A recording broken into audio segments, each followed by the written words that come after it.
안녕하세요. 성공예감 이대호입니다.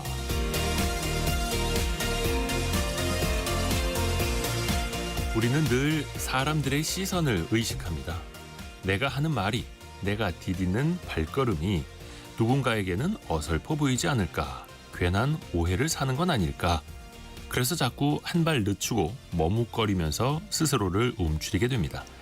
하지만 세상에는 안전한 도전이란 건 없습니다.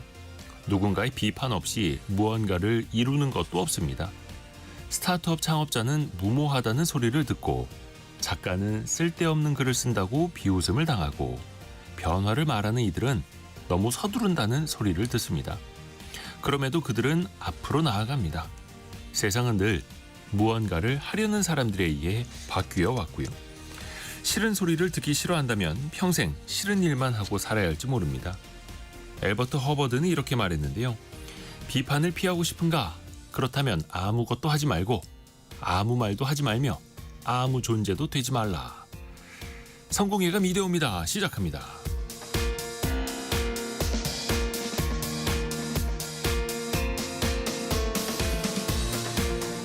안녕하세요. 이대호입니다. 9월 2일 화요일 아침입니다. 역시 화요일에는 원탁의 기자들 K와 함께 뜨거운 토론 해보시는 날이죠. 최근에 한 유명 유튜버가 990원짜리 소금빵을 판매를 해서 이게 사실 좋아하는 사람들도 있고 또 이제 논란을 크게 보고 있는 사람들도 있습니다. 자영업자들의 현실을 무시했다. 비싸게 받는 건 사실이다. 감론을 막 펼쳐지고 있는데요. 이 빵값에 대해서 같이 한번 짚어보실까요? 그리고 내년부터 한 달에 5, 6만 원 정도면 대중교통을 무제한으로 이용할 수 있는 그런 정책이 나온다고 합니다. 이게 예산으로 지원이 되고 또 한켠에서는 버스나 지하철 운영회사들의 적자도 심해지고 있는데 과연 이게 필요한 정책일지 또 겹치는 정책들은 없는지 여러분의 의견도 같이 받으면서 토론 나눠보겠습니다. 또 오늘의 경제상식 퀴즈도 빠지지 않습니다. 지금 나갑니다. 6글자 정답인데요. 이른바 627 대책이라는 게 나온 지 벌써 2달이 넘었죠. 그 이전인 5월 말을 기준으로 봤을 때 서울 아파트 거주자의 이 대출 금액이 평균 3억 원을 넘었다고 합니다. 특히 강남, 서초, 용산 등 주요 지역은요 4억 원대를 기록했고요. 일단은 627 대책으로 인해서 수도권 등 규제 지역 아파트는 이 대출 규모가 6억 원까지로 제한이 됐죠. 자, 이 대출은요 주택을 보유한 사람이 그 집을 보증자산으로 담보로 맡기고 금융기관에서 일정 금액을 빌리는 걸 말하죠. 이것을 무엇이라고 할까요? 6글자로 보내주시면 됩니다. 짧은 문자 50원, 긴 문자 100원이 되는 샵 9730, 또 KBS 콩이 열려있고요. 추첨을 통해서 다양한 선물 보내드리고 있습니다. KBS 콩과 또 유튜브를 통해서도 언제든지 다시 듣고 다시 보실 수도 있습니다. 성공예감 이대호입니다. 자주 검색하시면 성공이 가까워집니다.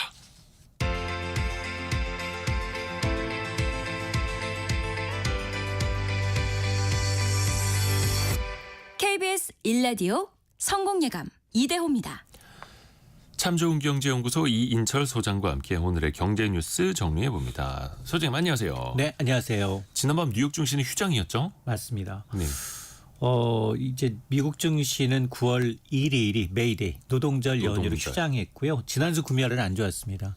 반도체주들 약세를 보이면서 기술주 증시로 많이 떨어졌죠. 네. 특히나 알리바바. 중국계 알리바바가 이 인공지능 칩을 자체 개발했다라는 소식으로 인해서 엔비디아를 포함한 반도체주들이 약세를 보였는데 그 영향으로 사실 어제 우리 증시도 많이 빠졌습니다. 네. 어제 1.3% 넘게 빠져서 코스피는 3,140선까지 밀렸거든요. 외국인 기관 매도했는데 여기도 트럼프 대통령도 지난 주말 폭탄 하나 던졌습니다. 중국 내 이제 한국 반도체 기업들 자사 기술이 들어가 있는 반도체 장비 반입을 건 바이 건으로 이제 허가를 받아라라는 이제 폭탄을 던지니까 반도체주들 하방 압력을 받았는데요. 환율도 좀 불안해요. 어제는 1,393원대였어요. 1,400원에 지금 육박하고 있는 상황인데 어쨌든 미증시가 쉬어가면서 오늘 국내 증시는 일단 저가 매수에 따른 반발 매수가 유입이 되면서 강보합세로 출발을 하고 있습니다. 코스피가 한 10포인트가량 올랐습니다. 3,153선에서 코스닥도 한 2포인트가량 오르고 있는데요. 여전히 개인들만 좀 매수를 하고 있는 상황이고요. 또 시가총액 상위 종목군들로 보면 어쨌든 삼성전자가 68,500원대, SK하이닉스도 소폭 강보 합세, 그리고 두산 에너빌리티, 하나오션 대부분 강세를 보이고 있습니다. 우리 시장 오늘은 좀 반등을 하고 있고 그리고 채팅창에서 금값이 많이 올랐다고 이야기해 주시는 분들 많이 있네요. 금값이 다시 온스당 3,557달러 해서 또 4개월 만에 다시 최고치를 갈아치우기도 했었고요. 그 대체거래소에서 일부 종목 거래가 정지되는 일이 있었잖아요. 이게 또 역설적으로 너무 많이 거래가 돼서. 근데 몇 개 종목은 또 추가로 거래가 막혔어요? 맞습니다. 자, 그 소식을 전하기 전에 조금 전 이제 우리나라의 소비자 물가 지표가 발표가 됐는데요. 통계청의 8월 소비자 물가 지수가 1년 전에 비해서 1.7% 상승했습니다. 1%대 물가 본 게 지금 석 달 만이에요. 석 달 만에 1%대로 내려와서 9개월 만에 가장 낮은 수준인데요. 그 내용을 좀 들여다보면 소비 쿠폰 발행으로 사실 농축 수산물 물가는 1년 2개월 만에 가장 큰 폭으로 올랐습니다. 그런데 이제 일부 통신사가 요금을 대폭 할인하면서 이제 공공 서비스 물가가 대폭 낮아진 게 영향을 미치고 있고요. 아마 대체고로 사시는 분들 종목이 갑자기 많이 네. 거래가 이제 중단돼서 깜짝 놀라셨을 텐데 넥스트레이드의 이제 1일부터 쉬운 3개 종목이 거래가 이제 추가 정지가 되면서 투자자들 불편이 좀 커지고 있습니다. 이게 자본시장법 시행령 규정 때문에 그런데요. 대체거래소 거래량이 한국거래소의 거래량 15%를 넘을 수 없고요. 단일 종목은 30%로 제한을 받고 있습니다. 이러다 보니 넥스트레이드는 이제 거래량을 맞추기 위해서 단기적으로 종목을 순차적으로 좀 제외하고 있는 상황인데, 근데 이 과정이 계속 반복되고 있거든요. 투자자 혼란이 좀 가중되고 있다. 그리고 대체거래소의 역할을 보게 되면 비용만 내면 한국거래소 플랫폼을 빌려서 쓰면서 수수료를 챙기는 구조가 아니냐. 뭐 시장 감시라든가 정말 공시 업무 같이 좀 돈 드는 이런 이제 돈 드는 일은 없고 수익만 얻는 이른바 이제 무임승차 논란까지 이제 거세지고 있는데요. 물론 뭐 지금 출범 초기입니다. 뭐 성급한 규제를 변경하기보다도 일단 일걸어진 운동장, 한국거래소도 사실 거래 시간 연장이나 수수료 인하를 지금 고민하고 있는 것 같더라고요. 네. 그러다 보니까 경쟁력을 좀 강화하면서 시장 참여자들이 보다 더 이제 공공기관인 지금 한국거래소와 민간 이제 거래소인 이제 넥스트레이드가 공정한 경쟁 구도를 만들면서 상생하는 게 더 중요하다고 봅니다.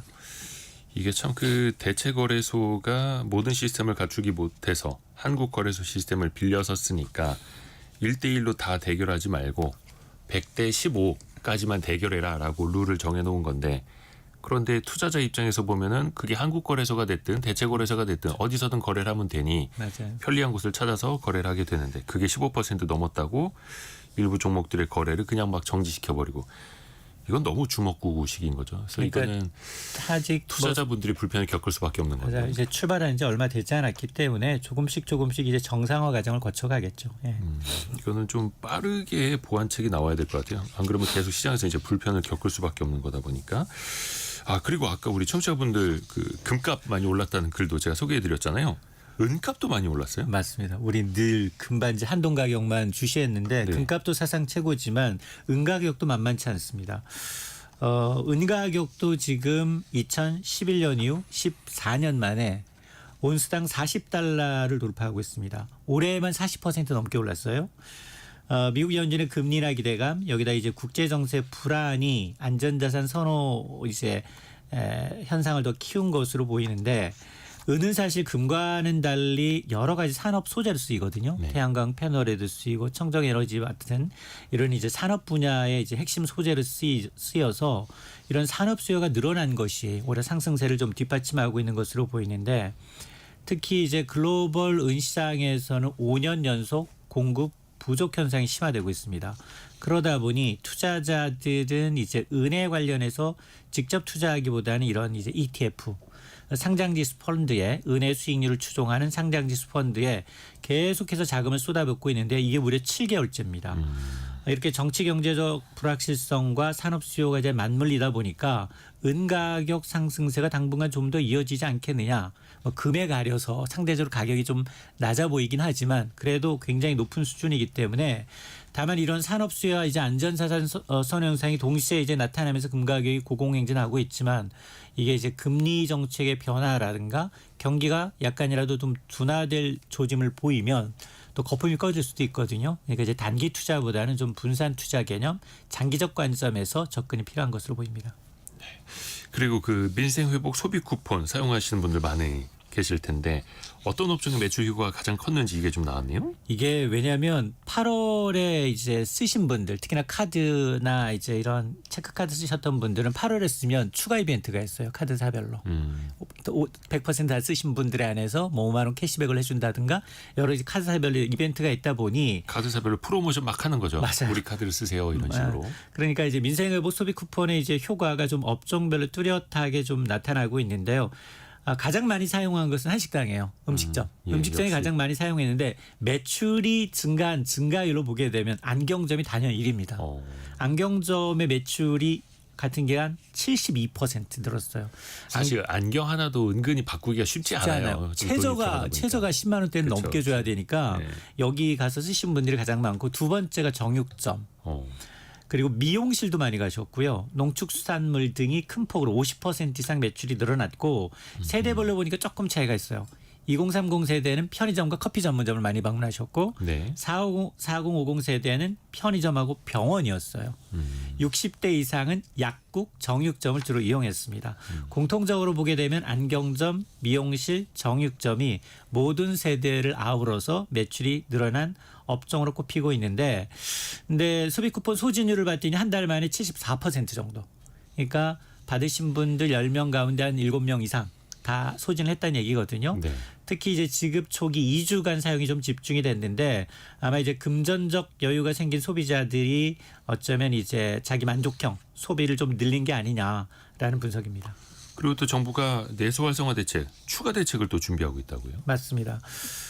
대통령실이 이제 민생회복 소비 쿠폰에 의해서 추가 내수 활성화 대책을 주문하고 있죠. 이제 추석 연휴 앞두고 있거든요. 네. 그러다 보니까 사실 앞서 소비자 물가랑 좀 동떨어지다라는 말 많이 하실 거예요. 지금 생활 물가는 그다지 안정됐다고 체감하지 못하고 있거든요. 네. 그러니까 생활 물가 안정을 최우선 과제로 삼고 신선식품과 같은 생필품 가격 안정에 총력을 다하겠다라는 방침인데 그러면서 이제 강훈식 비서실장도 국민 체감 회복을 위해서 소비 쿠폰 효과를 이어가고 동시에 새로운 성장 동력을 찾는 정책을 마련해야 한다라고 강조를 하고 있는데 사실은 정부는 내수 경기 부양을 위해서 2장의 카드를 이미 꺼내 들었어요. 당장 오늘 15일부터는 상생 페이백 사업. 네. 그러니까 시행에 대해서 월별 카드 소비가 지난해 평균보다 많으면 증가액의 20%를 오늘의 상품권으로 환급해주는 사업하고 있고요. 또 하나가 이제 상생 소비 복권도 있어요. 이것도 5만 원당 한 장씩 옹모 가능하고 추첨 통해서 지방에서 쓸 경우에는 당첨자 한 명당 뭐 2천만 원까지 주는 이벤트를 하고 있기 때문에 가능한 한 이제 비수도권, 전통시장, 소상공인 매장에서 카드를 좀 사용하시게 되면 여러 가지 부가적인 혜택이 있습니다. 그리고 은행의 예대 마진, 그러니까 은행이 너무 이자 장사만 하는 것 아니냐, 때 되면 한 번씩 나오는 비판이자 질책인데 금융당국이 또 한 번 목소리를 냈네요. 맞습니다. 사실은 어제부터 예금자 보호 한도가 종전 5천만 원에서 1억 원으로 상향 조정됐거든요. 네.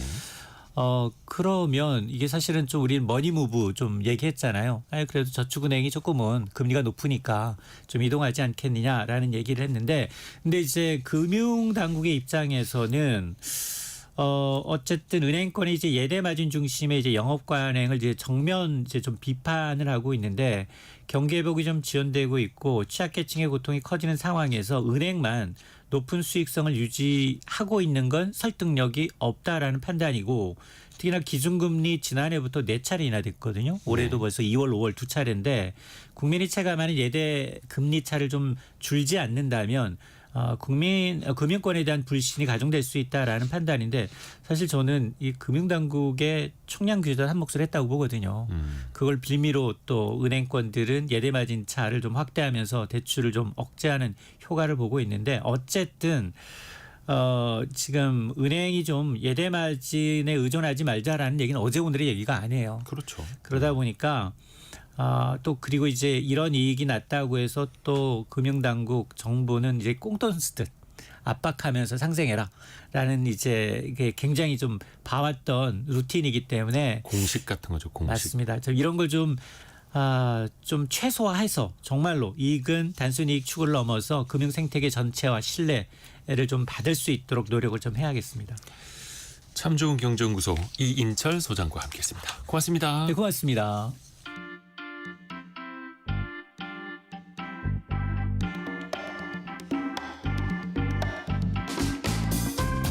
지금 여러분께서는 KBS 일라디오 성공예감 2대호입니다를 듣고 계십니다. 프로그램에 참여하신 청취자 여러분께는 추첨을 통해 아름다운 식탁 창조 주비푸드에서 뿌리 담은 리얼 생와사비를, 쉽고 빠른 판촉물 제작 시너지 기프트에서 고속 충전 마우스패드를, 그리고 성공예감에서 준비한 커피 쿠폰을 보내드립니다. 당첨자는 성공예감 2대호입니다 홈페이지에서 확인하세요.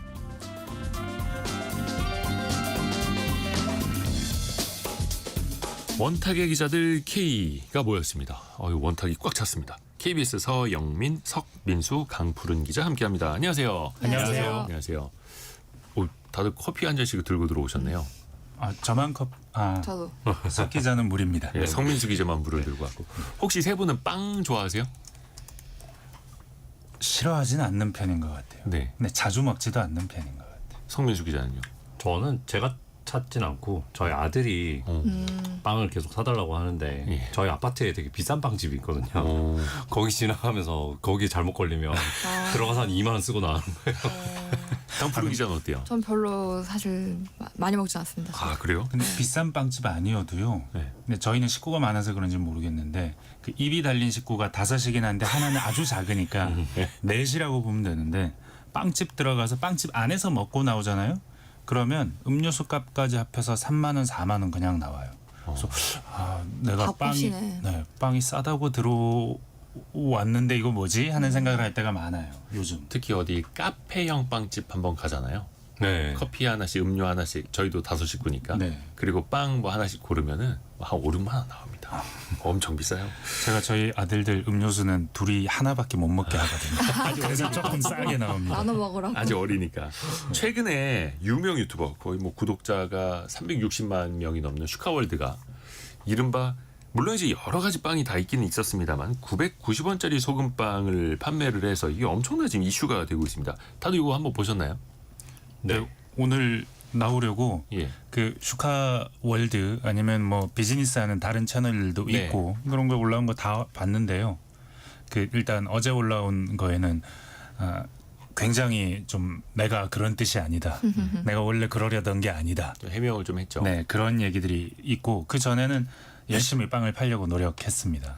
그러니까 이게 저도 찾아보니까 슈카월드가 어떻게 보면 일종의 수익 사업으로 시작을 했던 건데 법인을 통해서 근데 이제 자영업자와 360만 유튜버의 대결처럼 좀 그려진 면이 없지 않아 있더라고요. 왜냐면 이제 소비자 입장에서 보면은 아니 저 유튜버가 빵을 990원에 판다는데 왜 우리가 보는 이 빵집의 빵 가격 이렇게 비싼 거야? 딱 일단은 그렇게 와 닿았던 거죠. 그러니까 이제 성민수 기자. 그 뭐 저희 회사도 그렇지만 보면 소금빵이라는 걸 팔면 한 3,000원 정도의 카페에 여기 카페에서 KBS 팔거든요. 로비에 있는 빵집에서도. 네네. 그리고 뭐 보통 빵집들도 다 그렇게 팔고 또 소금빵 유명한 집에는 가면 이거저거 플레이버 넣어서 이제 맛도 넣어가지고 훨씬 더 비싸게 팔고 이러는데 990원으로 판매를 한다는 거는 사실 뭐 어제 그 슈카가 아니라고는 얘기를 했지만 이 빵집을 운영하는 사람들이 폭리를 취하고 있다는 인상을 줄 수밖에 없는 거죠 사람들한테는 사실. 그러니까 이제 폭리를 취한다는 인상을 보여주니까 그래 우리 빵 너무 비쌌어 이렇게 얘기를 하면서 자영업자들이 사실 뭐 슈카가 빵을 팔아서 타격을 받지는 않았겠지만 좀 이런 비난에 직면하게 된 거죠. 우리도 사실 빠듯하게 장사하는데 왜 우리가 이 폭리를 취하는 것처럼 보이지? 이러면서 좀 문제가 많이 커진 것 같습니다. 그러니까 사실 뭐 예고 영상 같은 거 올린 거를 봐도 뭐 우리나라 빵가 왜 이렇게 비싼가 먼저 좀 문제 제기를 하기는 했어요. 제가 이 빵 시장을 흔들어 보겠다라는 표현도 썼어요. 그쵸. 경적을 올려보겠다고 본인이 직접 얘기를 했기 때문에. 그래서 어떻게 보면 이제 제빵업계 종사자들은 일단 이야기를 하시기는 990원짜리 빵을 만들어서 팔긴 어렵다라고 이야기를 많이들 하더라고요. 이거는 일종의 그럼 미끼 상품이었던 걸까요? 미끼라고 말하기는 어려울지도 모르겠으나 미끼처럼 보이죠. 990원짜리가 이 슈카빵집, ETF 빵집에 두 개가 있습니다. 이거랑 바게트. 근데 둘 다 특징은 별다른 재료가 안 들어간다. 밀가루, 물, 소금 이 정도 들어간다는 거예요. 근데 여기 이 소금빵에는 버터가 들어가거든요. 이 990원 빵에는 마가린 넣습니다. 그리고 300원쯤 더 비싼 빵에는 버터를 넣어요. 그러니까 버터를 넣으면 값이 더 올라가는데 그렇지 않은 버터를 안 넣으면 싼 빵이 있으니까 네가 원하면 싼 빵을 먹어 하면서 990원짜리를 만들었는데 다분히 990원 숫자 자체가 마케팅용이고 이렇게 싼 빵도 있어지만 근데 이 빵집에 가보면 그 뭐 소보루 빵 안에 뭐 넣어놓은 거 뭐 바게트 안에 뭐 넣어놓은 거 이런 건 거의 3,000원이에요. 그렇죠. 몇천 원짜리도 있고 뭐 네. 10,000원 넘는 것도 있었다 하고. 여기도 아마 이래저래 사면 테이크아웃이 중심이긴 하겠지만 2만 원 나올 거예요. 2만 원쯤 나오면 내가 같은 값을 주고 조금 한 두세 개 더 샀네?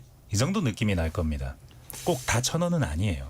990원이 과연 가능한 수치인가?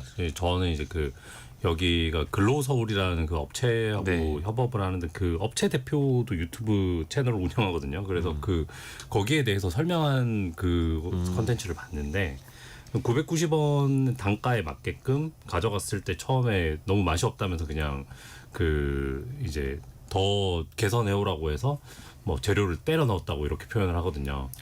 그 사실 990원짜리조차도 그냥 미끼 상품인 게 그 수익 구조에 안 맞는 거죠. 이 ETF 베이커리 자체에서도 수익 구조에는 안 맞는 미끼 상품을 좀 내놓은 것 같고. 그렇죠. 그래서 이게 뭐 마가린이 들어간 게 990원이고 버터를 넣은 게 뭐 1,290원이고 뭐 이렇게 또 따로 팔았다라고. 근데 이제 포커스는 온통 다 990원짜리 빵에 찍혀 있다 보니까 좀 오해도 있는 것 같고요. 그러면 현상부터 좀 짚어볼게요. 그러면 대한민국의 빵값이 정말 비싼 건가? 얼마나 비싼가? 어떻게 빵을 더 많이 먹는 나라들에 비해서 또 뭐 비싸다 뭐 이런 지적도 있었잖아요. 네, 그 슈카가 이 사업 시작할 때 보면 넘베오라는 그 숫자들 모아놓은 온라인 사이트가 있습니다. 거기 사이트 기준으로 세 개를 비교했는데 우리나라가 다 비싼데 왜 비싸냐? 밀가루 수입했으니까 비싸다 하나. 그리고 근데 일본 같은 경우는 똑같이 수입하잖아요. 근데 일본은 우리보다 쌉니다. 왜? 일본은 우유가 좀 싸다. 우리는 우유도 비싸다. 그리고 그 외 다른 재료들도 버터도 비싸다. 하나의 재료들이 다 비싸다. 왜? 우리나라는 다 수입했었는데 거기에 더해서 많이 먹지 않으니까. 주식이 아니니까. 그래서 좀 비싸다. 다른 나라보다 비싸다라는 데에 대해서는 구조적으로 이렇게 될 수밖에 없다라고 슈카가 설명은 합니다. 본인 스스로도. 또 이게 빵값이라는 게 밀가루, 우유, 버터만 들어가는 게 아니라 인건비, 임대료 등등이 들어가고 우리가 시중에서 이제 거리에서 보는 빵집들은 대부분 1층에 있잖아요. 1층이면 임대료도 훨씬 비쌀 테고 네. 종합적으로 좀 봐야 되는 거죠. 그 빵집 자체가 좀 고비용 구조로 세팅이 돼 있기도 해요. 그 말씀하신 대로 이제 1층에 가게가 있을 수밖에 없는 데다가 이제 그 빵을 주식으로 먹는 나라라면 대표적인 게 이제 프랑스잖아요. 프랑스는 뭐 빵 가격도 그렇지만 뭐 빵집 영업하는 것도 약 당번 약국처럼 이렇게 그 휴일도 다 짜 맞춰서 하고 할 정도로 뭐 좀 통제를 받아 그 규제가 좀 있거든요. 근데 이 프랑스 빵집을 가보면 매장이 빵을 들어가서 손님이 막 이렇게 직접 보고 고르고 이게 불가능해요. 대부분 예전에 있던 그 매점식으로 바게트 하나 주세요, 뭐 크루아상 하나 주세요, 뭐 이렇게 주문을 하고 주인이 이제 뒤에서 내주는 식으로 네. 설정이 돼 있고 진열 비용이 덜 들죠. 그 다음에 빵 종류도 사실 그렇게 많지 않아요. 뭐 받아서 이렇게 우리가 그 파티쉐라고 하죠. 그 쿠키 같은 구운 과자류들은 대부분 이제 공장에서 받아서 하고 그 다음에 거기에서 만드는 빵들은 종류가 10가지 보통 동네 빵집들이 한 10종류 정도 취급을 하는데 우리 뭐 파리바게뜨나 이런 데 가면 빵 종류만 해도 한 30가지가 되잖아요. 네. 실제로 그 집에서 준비하는 빵만 해도 한 20가지가 넘을 거예요. 그러니까 이제 거기에 인건비도 많이 들어가고 제거 비용도 있고 그 유통 비용도 있고 그다음에 재료 준비하는 비용도 또 갖가지로 다 들어가잖아요. 그러니까 좀 우리 빵집이 주식도 아니거니와 너무 고비용 구조로 세팅되어 있는 거 아닌가 그런 생각이 듭니다. 우리가 보는 대부분의 빵집은 또 프랜차이즈죠. 네. 거기에선 또 유통 구조가 여러 단계를 거칠 수밖에 없고 어떻게 보면 이제 프랜차이즈니까 그 대기업 본사에서 원재료도 한꺼번에 조달을 해서 공장에서 대량으로 만든 다음에 배송을 하면은 싸게 팔 수 있는 거 아니야라고 생각을 할 수 있는데 또 그렇지만도 않나 봐요. 그 파리바게뜨 컴프로이죠. 안에서 또 제빵 기사분들이 안에서 보면 이렇게 큰 매장 같은 경우에는 뭐 굽고 있는 아침마다, 매장도 예. 있거든요. 그러니까 빵 가격에서 원가에서 인건비가 차지하는 비중이 30% 정도 된대요. 그래서 제조업보다 훨씬 높은 그 아. 비중인데 이 우리나라 빵 아까 뭐 일본도 얘기하고 프랑스도 얘기했지만 우리나라 빵 소비는 공장 빵이 아니고 베이커리 빵 위주로 돼 있거든요. 근데 다른 나라 같은 경우에는 우리나라가 뭐 6대 4라고 하면 다른 나라는 베이커리 빵이 3이고 양산하는 빵 공장에서 이제 만들어 오는 빵이 이제 7이어가지고 이른바 봉지빵. 네네 정반대인 구조예요. 그게 저 어릴 적만 해도 슈퍼마켓에서 이제 봉지별로 파는 빵 많이 사 먹었는데 그 상대적으로 저렴하긴 하죠. 베이커리 빵보다는. 근데 또 많은 소비자분들이 그래도 뭐 이렇게 슈퍼마켓이나 편의점에 파는 봉지빵보다는 빵집에서 파는 조금 더 비싼 빵들을 선호하시긴 또 해요. 그 하나에 그러니까 슈카가 건드린 것은 그 자영업자분들의 이런 마음이죠. 내가 소비자들을 상대로 폭리를 취한다고? 폭리를 취해서 나는 그럼 요거밖에 못 버나? 근데 너는 지금 폭리를 취하지도 않는데 엄청 돈 나보다 더 많이 벌 거잖아. 결국 결과적으로 보면 이 하루에 2,000개밖에 안 판다고 했는데 그럼에도 불구하고 너는 그렇게 계산을 딱딱딱 계산기를 두드렸으니 훨씬 돈을 많이 벌 건데 너는 싸게 해도 많이 벌고 나는 비싸게 해서 폭리를 취하면 난 더 벌어야 되는데 오히려 나는 너보다 못 번다. 이게 뭔가 왜곡돼 있다. 뭔가 좀 정의롭지 않다. 어찌 보면 그런 종류의 감각을 건드린 건데, 근데 슈카가 이 빵 질서를 우리나라 빵 질서를 한번 흔들어 보겠다라고 말은 했지만 사실은 좀 다른 위치에 서 있습니다. 다른 빵집들이랑. 그쵸. 완전 다르죠. 네, 작은 가게들이랑은 슈카가 하는 가게는 달라요. 일단은 슈카는 위탁 제조입니다. 그 반도체를 TSMC의 위탁 제조를 맡기듯 슈카는 그 로서울이라고 하는 빵 잘 만드는 곳에 위탁을 맡겼어요. 그리고 우호적인 관계 속에서 지금 사업을 하고 있습니다. 왜냐하면 슈카라는 브랜드의 그 로서울이 납품함으로써 얻는 그 로서울 차원에서의 이번에 또 네. 홍보가 엄청 됐죠. 네, 홍보 효과도 있거든요. 그러다 보니까 좀 더 싸게 줄 수도 있고, 근데 이 싸게 주는 업체가 빵을 잘 못 만드는 업체가 아니고 굉장히 고급 빵을 잘 만들던 업체이기 때문에 좋은 빵을 싼 가격에 납품받아 올 수 있어요. 위탁 제조의 힘이죠. 그리고 슈카는 훨씬 많이 팔 수 있습니다. 지금 성수 매장 하나에 줄 세워서 팔고 있거든요. 본인도 그건 이야기를 했습니다만 네. 이제 박리담회가 가능하기 네. 때문에 그 가격에 파는 거다. 네. 그러니까 슈카라는 300만 이상의 구독자를 가진 유튜버가 자신의 어떤 구매력 있는 영향력 있는 이런 자기의 힘을 가지고 많이 팔면서 한 개당 단가를 낮춰서 더 많이 팔아보려는 어떤 그런 종류의 계산이 깔려 있고 계산이 서는 종류의 사업을 시작한 건데, 근데 이게 마치 기존의 사업자들은 폭리를 취하고 있고 지금까지 영업을 하면서 소비자들의 어쩌면 등을 친 것 같은 느낌을 자영업자들이 받은 겁니다. 요 사이에 서로 다른 사업을 하고 있는 건데 같은 사업인 양 이렇게 붙여놓으니까 이런 논란이 생기는 거죠. 이용래님이 제빵을 해봐서 아는데요. 990원 일반 빵집은 불가능합니다. 제대로 소금빵 만들려면 재료비만 2,000원 정도 듭니다. 버터 가격이 얼마나 비싼데요. 백용현님도 버터만 해도 500원 이상 들어가요 보내주셨고, 최승열님은 이벤트성 말고 최소 2년 이상 매장을 운영하면서 월세 내고 직원들 급여 지급하면서 부가세 신고하고 종합소득세 내봐야 한다. 이렇게 또 이야기를 해주셨고요. 그러니까 이게 뭐 아까도 서영민 기자가 이야기를 한 것처럼 360만 그 유튜버니까 박리담회가 가능한 거고, 미국 같은 경우에도 왜 구독자가 뭐 몇 천만 명 되는 유튜버가 뭐 초콜릿 출시하면 전 세계적으로 엄청나게 팔리고 막 어마어마한 기업이 되지 않습니까? 저희 아들도 사달라고 해서 그 초콜릿 한번 검색해봤는데 고작 초콜릿일 뿐인데 엄청 비싸요.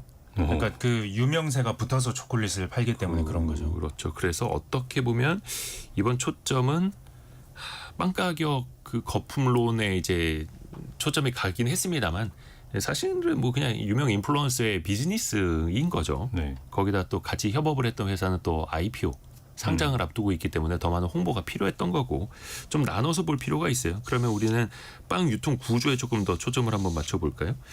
이게 뭔가 좀 개선을 할 여지는 없습니까? 예를 들어서 아까 7567님은 대전의 성심당 같은 케이스도 말씀해 주시고 어디는 더 저렴하다.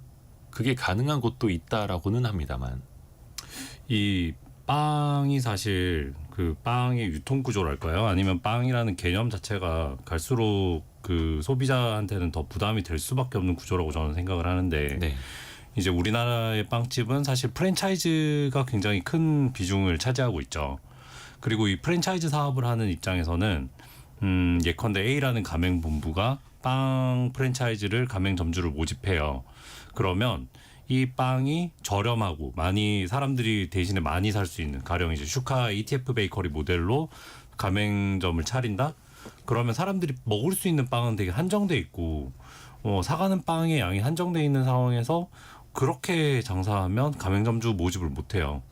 오히려 이 객단가를 높이고 빵 하나하나당 가격을 높이고 거기에서 마진율이 좀 그래도 떨어질 수 있게끔 원재료비에 영향을 좀 덜 받을 정도로 빵을 비싸게 팔 수 있게끔 그러니까 계속 신메뉴를 개발하고 사실 그 프랜차이즈 빵집의 빵들을 보면 굉장히 훌륭하거든요. 네. 계속 퀄리티를 그 질적으로 향상을 시키면서 그 단가도 높이는 거죠.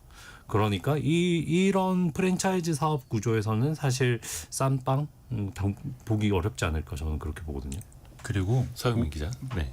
저희 지금 얘기하는 과정에서도 얘기가 나왔지만 우리나라는 다 그 빵집 안에서 빵을 구워요. 그래서 연료비도 여기서 쓰고 근데 그렇게 주방을 가지고 있고 그 일하는 분도 거기에 계신데 이런 상황에서는 빵을 많이 판다면 그 한정된 곳에서 많이 판다면 가격을 낮출 수 있지만 지금처럼 작은 비즈니스를 하는 상황에서 많이 팔 수 없기 때문에 가격 낮추기가 어렵습니다. 그 우리 빵 구조가 왜 이렇게 돼 있냐라고 말할 때는 그 좀 다른 시장들이 있어요. 동네에 있는 우리가 말하는 프랜차이즈 빵집은 빵 사서 나오는 데잖아요. 네. 근데 또 다른 방식으로는 요즘은 빵을 팔고 그 안에 카페가 있는 곳도 있는데 그렇죠. 이런 곳은 빵을 파는 게 아니고 그 공간을 파는 거죠. 네. 그렇게 친다면 스타벅스 커피 원가는 뭐 100원, 200원이라는데 왜 4,000원 받아요? 하는 얘기하고 똑같은 겁니다. 공간을 가진 그런 카페형 베이커리는 또 다른 문제다라는 점도 좀 이해해줘야 되지 않을까 하는 생각이 듭니다. 그렇죠. 뭐 그러니까 호텔 빙수 15만 원짜리도 있는 거고 빵 위에 뭐 체리나 딸기 몇 개 더 올라갔는데 몇만 원이 쭉쭉 올라가는 것도 비슷한 거고 또 그게 한켠에서는 왜 무슨 뭐 빵지술래 뭐 이런 게 있다면서요. 맛있는 빵. 물론 이게 저렴하고 맛있는 빵도 있겠으나 네. 모양이 예뻐서 사진 찍어서 SNS에 올리면 좋은 곳. 근데 그런 데도 비싸도 가요. 놀러 가는 셈 치고 가는 거죠. 그러니까 이거는 그럼 우리의 소비가 그냥 여러 군데로 좀 나뉘어져 있는 거다. 그냥 이렇게 자연스럽게 이해를 해도 될까 이거는? 소비층이 분화가 되고 있는 거고 그다음에 이번에 그 저가의 빵 논란이 터진 것도 사실 뭐 이제 점점 빵이 좀 주식화되고 있으니까 그 과정에서 주식으로 먹으려면 좀 더 싸야 되지 않나 이런 생각을 하면서 그런 문제의식이 생긴 것 같고 이런 현상이 좀 지속되다 보면 시장이 좀 다양해지고 뭐 빵을 여러 가지 먹겠죠. 그리고 또 변론으로 그 베이커리 카페 같은 경우에는 제가 이거 왜 이렇게 많이 들지? 뭐 이렇게 해서 찾아봤는데 그 청년 창업 중소기업 세액 감면이라는 게 있어요. 네. 근데 여기에 이제 그 빵집을 열면 아하. 이 청년 창업 중소기업이 되는 거예요. 그래서 뭐 법인세라든지 아니면 그 사업소득세를 좀 많이 절반에서 뭐 최대 그 100%까지 감면을 받을 수 있어가지고 그러니까 우리가 흔히 빵집이라고 하면 영세 자영업 업종으로 생각을 하니 네, 제도가 그렇게 되어 있고요. 네, 그래서 그 라이선스를 그 면허를 커피 전문점으로 내면 못 받는데 그 빵집으로 내면 된다는 거예요. 그러니까 베이커리 카페 이런 식으로 해서 이런 데들이 늘고 그다음에 좀 교통이 불편하고 땅이 좀 외진돼 있는 그 땅 주인들이 거기에다가 건물 지어가지고 그럴듯하게 해서 장사가 잘 되면 또 땅값도 오르잖아요. 그렇죠. 네, 그래서 뭐 또 많이 생긴다는 얘기도 그리고 있습니다. 사실 우리나라의 프랜차이즈 빵집 체제 자체에도 문제가 좀 있을 수는 있습니다. 이게 우리나라의 작은 빵집, 동네 빵집이라고 하고 다 자영업자 분들이긴 하지만 이 자영업자 분들이 운영하는 이 빵집들 다 프랜차이즈라고 말씀드렸고 본사는 다 대기업입니다. 거의 한 개 아니면 두 개밖에 없어요, 본사가. 그러니까 이렇게 본사가 하나가 있고 그곳이 거의 독점하는 구조거든요. 그러니까 이 프랜차이즈 빵집에 납품하는 빵 가격을 생지 가격을 아니면 뭐 기타 그런 원료 가격을 다 고정시켜 놓고 그 본사의 마진에 맞게 맞춰 놓으면 그 밑에서 운영하는 자영업자분들은 그 가격을 유지할 수밖에 없어요. 자기가 정한 가격이 아닙니다. 그런 측면에서 본다면 프랜차이즈 구조로 완전히 재편되어 버린, 그래서 작은 업자들이 들어와서 여기에 뭔가 바람을 일으키기는 상당히 어려워져 버린 독과점 구조에도 문제가 있긴 합니다. 그 예전에 보니까 같은 파리바게뜨여도 지역마다 사장님이 좀 빵 가격 얼마씩은 좀 이렇게 올리고 내리고 쿠션 이렇게 정할 수는 있더라고요. 근데 그렇다고 해서 동네 빵집 사장님들이 대형 유튜버만큼의 경쟁력을 갖고 막 박리담회를 해서 미끼 상품 내놓고 그러긴 또 어려운 게 현실 아닐까 생각이 들고요. 박은주님이 이런 말씀도 보내주셨어요. 그러니까 그 특정 유튜버 그냥 자신의 유명세를 이용한 빵 사업인데 빵 구조를 흔들겠다 하면서 기존 빵집들과 대결하는 모양새여서 이번 논란이 시작된 것 같아요. 이런 의견 주셨고요. 김진우님은 또 이런 말씀해 주셨네요. 소비자가 세세한 구조까지 알 필요는 없죠. 싸고 맛있으면 좋은 겁니다. 이렇게 우리 소비자 입장에서 또 이렇게 생각해 볼 필요도 있는 거고. 그래서 사람들의 반응은 또 좋았다는 거 아닙니까? 좋다 나쁘다가 늘 이렇습니다. 그게 똑같습니다. 이거 대형마트에서 치킨 팔 때 치킨 한 마리 5,000원, 6,000원에 팔 때랑 똑같은 반응이 나온 겁니다. 소비자는 좋죠. 네, 그러니까 슈카가 어느 순간 그 혼자일 뿐이지만 360만 구독자를 가진 유튜버이기 때문에 이마트급의 홈플러스급의 시선을 받는 겁니다. 그 차이일 뿐입니다. 그렇죠. 우리나라에서 어떻게 보면 연예인들 빼고 가장 유명한 유튜버이기 때문에 그 영향력도 생각을 또 해야 하는 거고요. 아까 지나갔는데 어떤 분이 알뜰 주유소처럼 1300님 알뜰 주유소처럼 알뜰 빵집은 구조가 애초에 불가능한가요? 라고 이야기해 주셨는데 맛 때문에 안 될 것 같아요. 맛. 그래도 그리고 맛있어야 되거든요. 만약에 뭐 농협이라든지 공공 부문에서 공공 빵집을 만든다면 이건 또 자영업자분들과 대결을 하는 구조가 더 세져 버릴 거기 때문에 또 이것도 쉽지는 않죠. 아니 알뜰 빵집이 있긴 있어요. 저희 지하철 역사 같은데 보면 1,000원짜리 빵집 많잖아요. 그런 게 다 공장에서 이제 떼어오는 박리담회 구조의 빵집이거든요. 그리고 또 동네에 그 프랜차이즈 빵집에서 꽈배기 하나에 2,000원, 3,000원 하거든요. 근데 동네에 꽈배기만 파는 집들 한 개 1,000원 합니다. 3개 2,000원 하는 데도 있고요. 그러니까 맞아, 그런 것도 빵집이라고 치면 또 가격이 굉장히 세분화돼 있긴 합니다. 전통시장 내에 있는 빵집들도 상대적으로 싼 것도 있고요. 물론 이런 곳은 이제 대형화 많이 팔지는 못하니까 또 이런 측면도 있기는 합니다만 하여간 이번 사례를 통해서 좀 빵값에 대한 생각도 깊이 좀 해보고 다양성도 좀 우리가 이해할 수 있는 그런 계기는 일단 되는 것 같습니다. 저희가 두 번째 이슈로 넘어가기 전에 경제상식 퀴즈 한 번 더 내드리고 넘어갈게요. 자, 6글자입니다. 일종의 대출의 한 종류인데요. 자신이 가진 집을 담보로 금융사에서 비교적 장기간 자금을 빌려서 원리금으로 나눠 갚는 그 방식이 있죠. 지난 5월 말 기준으로요. 서울 아파트 거주자의 평균 이 대출 금액이 3억 원을 넘어섰다라고 합니다. 물론 6.27 대책으로 수도권의 이 대출 한도가 6억 원 이하로 묶이기는 했는데 그래도 그 대책 이전부터 시장에서 받아온 그 평균 가격은 이보다 낮았다라는 뜻이기도 하죠. 물론 이제 평균의 함정이 있을 수는 있겠습니다만 이 대출의 이름을 맞춰주시면 됩니다. 안진수 님이 집은 샀어도 이 집은 은행 거라는 아마 많이들 느끼고 계실 거예요. 그리고 2296님 저도 이 대출로 아파트 마련했어요. 내년 초에 입주합니다. 축하드립니다. 그리고 신정희님은 저도 이 대출 받아서 집을 장만했는데 솔직히 많이 힘드네요. 그렇죠. 원리금 갚아나가기가 쉽지가 않죠. 그리고 2187님은 오늘 배우자 덕분에 오랜만에 성공예감 듣네요 라고 하면서 정답도 맞춰주셨고요. 아주 화목한 가정이신 것 같습니다. 그리고 5994님은 요즘 전세 사기 너무 심해서 매매를 고민 중입니다. 주거 안정 대한민국이 되길 이렇게 의견도 보내주셨고요. 그 6글자 대출 이름을 맞춰주시면 됩니다. 짧은 문자 50원, 긴 문자 100원이 드는 샵 9730이나 KBS 콩이 열려 있습니다.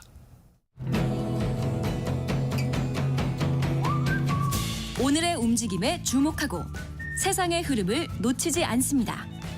여러분의 내일을 응원하며 성공의 열쇠를 함께 찾아갑니다.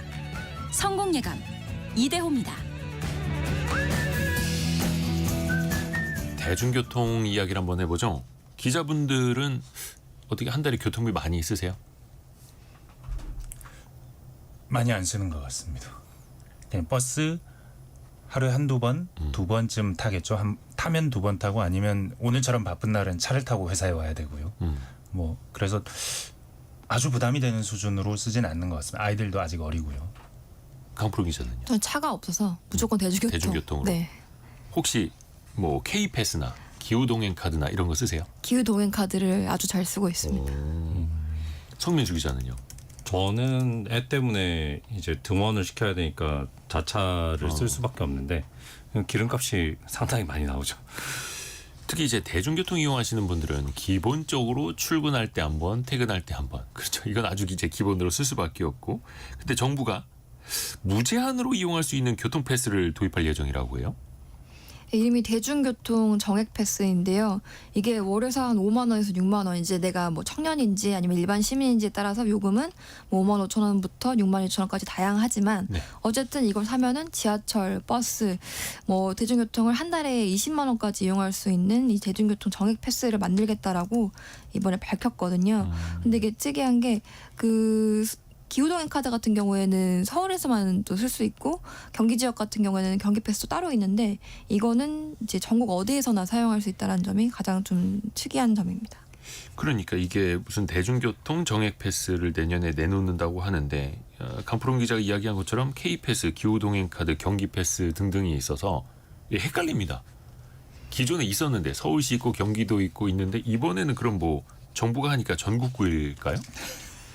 뭐 이게 지자체별로 헷갈려가지고. 예, 네. 그동안 있었는데 이게 만약에 이제 앞두고 있는데 출시가 되면 아마 다 이걸로 수렴하지 않을까 그러니까 싶거든요. 기존에도 왜 저 지자체에 있는 거 이 지자체 또 저쪽 지자체에서 이쪽 지자체로 출퇴근하는 사람들 헷갈리고 이런 게 많았잖아요.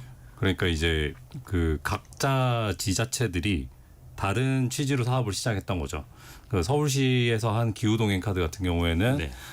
사람들이 대중교통을 더 타게끔 만들어서 저처럼 이제 차를 타고 다니는 사람들이 대중교통을 타게끔 만들어서 기후 위기에 대응하겠다. 좀 탄소 배출을 줄이겠다 이런 취지로 시작했던 거고 그다음에 이제 경기도는 저 구체적인 그 계기는 모르지만 그래도 뭐 이제 경기도도 지자체 돈이 많은 지자체니까 마련을 했고 그다음에 이제 정부에서도 청년들 대상으로 청년들 교통비 아껴주겠다고 K패스를 만들었죠. 그래서 이제 제도들이 다른 취지로 각각 다른 주체에 의해서 하나씩 만들어져 있는데 이제 그 정부에서 더 커다란 패스를 하나 만들었는데 이거는 이제 그 교통비 절감 일종의 교통복지 차원에서 접근을 한 걸로 알고 있거든요. 교통복지. 취지는 다른데 뭔가 같은 것들이 좀 혼재돼 있는 상태죠. 근데 만약에 이제 정부에서 이거를 발매를 해가지고 전국구로 쓸 수 있는 게 잘 그 통용이 된다고 하면 지자체에서도 뭐 굳이 지자체 예산을 쓸 필요는 없어지니까. 아하. 근데 이제 내년에 또 지방선거가 있잖아요. 뭐 그런 거랑 좀 맞물려서 다양한 얘기가 앞으로도 있지 않을까 하는 생각은 들고요. 사실은 서영민 기자? 이 정부에서 새로운 패스를 도입한다 그래도 지자체들의 그 교통비를 깎아주려는 그래서 어떻게 그 자치 구민들에게 아니면 시민들에게 혜택을 주려는 노력들은 바뀌지 않을 것 같다는 게 제가 최근에 약간 그 개인적으로 그 혜택의 대상이 되지 못해서 약간 화가 난 일이 있었는데 제가 종로구에 살거든요. 네. 종로구가 9월부터 교통비 지원 정책을 도입했습니다. 구에서 네, 그래서 어린이면 어린이, 청년이면 청년, 노인이면 노인이라고 100% 지원을 해줍니다. 교통비를. 종로구에 산다면 8만 원에서 20몇만 원에 한해서 100% 교통비를 나중에 환급해주는 형식으로 돌려줘요. 그러니까 교통비가 아예 안 드는 겁니다. 네. 근데 기준은 말씀드렸지만 어린이, 청년 그리고 어른이에요. 예. 그 노인. 그러다 보니까 36세에서 60세는 빠집니다. 39세에서 60세는. 한창 경제활동 많이 네. 할 나이에. 저만 빠진 거예요. 네네. 그래서 개인적으로는 굉장히 좀 이게 좀 화가 나기도 했는데 근데 대중교통비 지원 정책은 분명히 석 기자도 말씀하셨지만 그 기후 효과도 있고 그리고 다양한 종류의 에너지 절감 효과도 있고 그 좋은 효과가 많습니다. 그래서 그렇죠. 어디 해외 큰 도시들도 이런 식으로 대중교통비를 깎아주는 정책은 많이 취해서 좋은데 좋긴 하나의 문제가 있다면 네. 대도시에 사시는 분들만 혜택을 차별적으로 훨씬 더 많이 본다는 점입니다. 그렇죠. 그 형평성 문제. 네. 그러니까 지하철이 아예 없는 곳에 사시는 분들도 있겠고 물론 이게 지자체의 어떤 지역 예산을 쓰는 일이라면 좀 다를 수는 있겠으나 어찌됐든 간에 그 지자체 내에서도 또 같은 경기도여도 그 안에서 지하철을 또 타실 수 있는 분들과 없는 분들 또 다르지 않습니까? 서울 내에서도 마찬가지일 테고요. 그래서 아까 0770 쓰시는 분께서는 서울 경기도만 혜택받는 것 같아 씁쓸했는데 전국에서 사용 가능한 정액 패스가 나온다면 유용하겠네요. 다만 제가 사는 충북 음성 진천 지역 시내버스는 무료입니다. 오, 이렇게 알려주셨어요. 또 이게 지자체별로 또 여러 가지 그 혜택 그 정책들이 좀 다르다 보니까요. 그리고 이용현님, 전국 하나로 통합하면 좋겠는데 왜 이렇게 각계 전투하는지 모르겠어요. 지자체별로. 글쎄요, 내년에는 이게 통합이 될지는 좀 지켜봐야겠습니다만 좀 헷갈리는 게 사실이기도 하겠고. 그러면은 전국 어디서나 쓸 수 있는 정액 패스가 나오면 교통복지에 따른 어떤 지역별 형평성 문제는 그럼 일단 해소가 될 수 있을까요? 그런데 이제 그 교통복지라는 문제가 이제 교통비를 얼마나 쓰느냐의 문제도 있긴 한데 요즘에 이제 지역 소멸 문제랑 맞물려 있거든요. 사실 요즘 그 시골에서는 시외버스 터미널이 사라져서 그 거점 도시 지방에 있는 거점 도시로 이동할 방법도 곤란한 데가 많아졌어요. 그러니까 이제 교통 수단이 존재하냐 존재하지 않느냐의 문제로 가고 있고 그 교통비가 비싸냐 싸냐의 문제에서 이제 좀 더 한층 다차원적인 문제가 되고 있기 때문에 그 측면에서 지방의 좀 거점 도시에서 살면 효과는 있겠지만 이렇게 소도시들은 그런 문제가 있다. 그래서 좀 네. 한 1년쯤 지나고 나서 이 혜택을 어느 지역에서 가장 많이 받아갔느냐 살펴보면 틀림없습니다. 이건 수원, 경기도와 서울 지역 이쪽에서 훨씬 많이 받아갈 겁니다. 그리고 이 구조는 변하지 않을 겁니다. 앞으로 새로운 교통 어떤 광역 철도망이든 버스망이든 생기는 곳은 서울 수도권을 제외하면 별로 없을 겁니다. 그 말은 왜냐하면 이 경제성이 안 나오거든요. 다른 지역은 이를테면 부산, 울산, 경남 이쪽 지역만 해도 요 지역 간의 연결 교통 광역 교통망이 잘 안 돼 있습니다. 이번에 또 새로 한다고는 하는데 근데 창원에서 울산으로 아니면 창원에서 부산으로 다니는 그 광역 교통망이 그렇게 잘 돼 있지 않아요. 근데 같은 거리를 수도권으로 옮겨 보면 굉장히 잘 돼 있습니다. 근데 이쪽 지역은 부울경 지역은 부울경도 굉장히 잘 사는 지역입니다. 우리나라에서는. 그럼에도 불구하고 앞으로도 이 BC가 안 나와서 그러니까 이 효용성이 있는지에 대해서 타당성을 증명할 수가 없어서 앞으로도 그런 광역 교통망이 더 생기기는 힘들 겁니다. 그 말은 대중교통을 이렇게 차별적으로 지원하는 건 좋은데 근데 이건 지역과 지역 사이에 불균형 문제가 틀림없이 있을 수밖에 없다. 요 지점은 또 뭐 피할 수 없다. 앞으로도 더 심해질 거다. 정인영님이 봉화군에는 어르신 나이대를 위한 행복 택시가 있어요. 이런 것도 알려줬고 지금 지역별로 뭐 이렇게 코를 부르면 오는 교통도 있다. 이런 것도 많이들 알고 계시니까 지자체별로 많이 하고 있다라는 거죠. 또 하나 이제 중요한 게 이 뭐 기후동행 카드는 이름에 아예 그게 써 있기도 한데 이 정책의 취지가 잘 이어지고 있는가를 봐야 되잖아요. 예를 들어서 그냥 원래 대중교통 타시는 분들이 대중교통의 어떤 혜택을 본다면 좀 복지 성격일 거고 자동차를 직접 몰고 다니시던 분들이 이걸로 인해서 대중교통으로 좀 옮겨 가시면 좋은데 그 정책 취지는 어떻게 잘 실행이 되고 있을까요? 서울시가 말하는 수치가 있고 또 그게 사실 그렇지 않다 뭐 이렇게 반박하는 또 논리가 따로 있어서 서울시 같은 경우에는 뭐 연 5만 5천 톤의 온실가스를 이 기후동행 카드로 감축했다라고 얘기를 하고 있지만 사실 그런 기사가 재밌더라고요. 이 기후동행 카드가 생김으로써 그냥 걸어갈 거리도 버스를 타게 된다. 공짜니까 뽑아야 된다라는 이제 그런 생각 때문인지 한두 정거장은 걸어가도 되는데. 네네네. 그래서 감축 효과가 실제로는 되게 미미한 수준이다. 뭐 이런 식의 통계를 또 내는 것도 따로 있어가지고요. 이거는 항상 이제 얘기가 좀 엇갈리는 부분인 것 같습니다. 그래요. 아무튼 정책 취지가 어떤 뜻인지는 알겠고 그리고 또 3495님 이런 의견도 있습니다. 버스 회사들 적자가 많을 텐데 그럼 그 돈은 누가 메꾸나요? 이런 질문. 우리가 종종 이야기합니다마는 지하철도 마찬가지고 버스도 그렇고 운영하는 회사는 지금 적자가 계속 눈덩이처럼 커지고 있지 않습니까? 이 부족분은 어떻게 되는 겁니까? 회사마다 다르다. 라고 봐야 될 것 같습니다. 그 공공 영역 안으로 들어와서 분명히 그 정부가 지원하고는 있지만 자치단체도 지원은 하지만 이를테면 마을버스 같은 경우에는 그 환승이잖아요. 대부분 마을버스는 환승입니다. 특히 작은 봉고형 작은 버스는 거의 환승인데 이 환승 차액을 지원을 공공에서 해주긴 하는데 다 해주지 않나 봐요. 그래서 여러분들 마을버스 타고 다니시다 보면 한 번씩 다 보시겠지만 마을버스 앞에 다 붙어 있어요. 차익 지원 안 해주면 우리는 앞으로 이 공공광역망에서 빠지겠다. 환승 안 되는 걸로 선택하겠다. 이러고 있거든요. 그러니까 그 문제도 틀림없이 있고 특히 마을버스 작은 회사일수록 그 문제가 좀 심각한 것 같다. 운영에 어려움을 겪고 있다. 실제로. 뭐 서울 지하철도 심각할 정도니 또 작은 회사들은 또 버티기 더 힘들 수도 있겠고 그러면은 그 정부가 그러면은 이 예산안에도 내년에 이거 일부를 또 반영을 한다라고 하는데 또 정부 입장에서도 여기에 들어가는 돈은 또 계속 늘어날 수밖에 없는 것 아닙니까? 얼마 전에 우리 예산안도 이제 발표가 되기는 했습니다만 재정의 문제도 있고 이게 정책이라는 것도 어떻게 보면 우선순위가 있잖아요.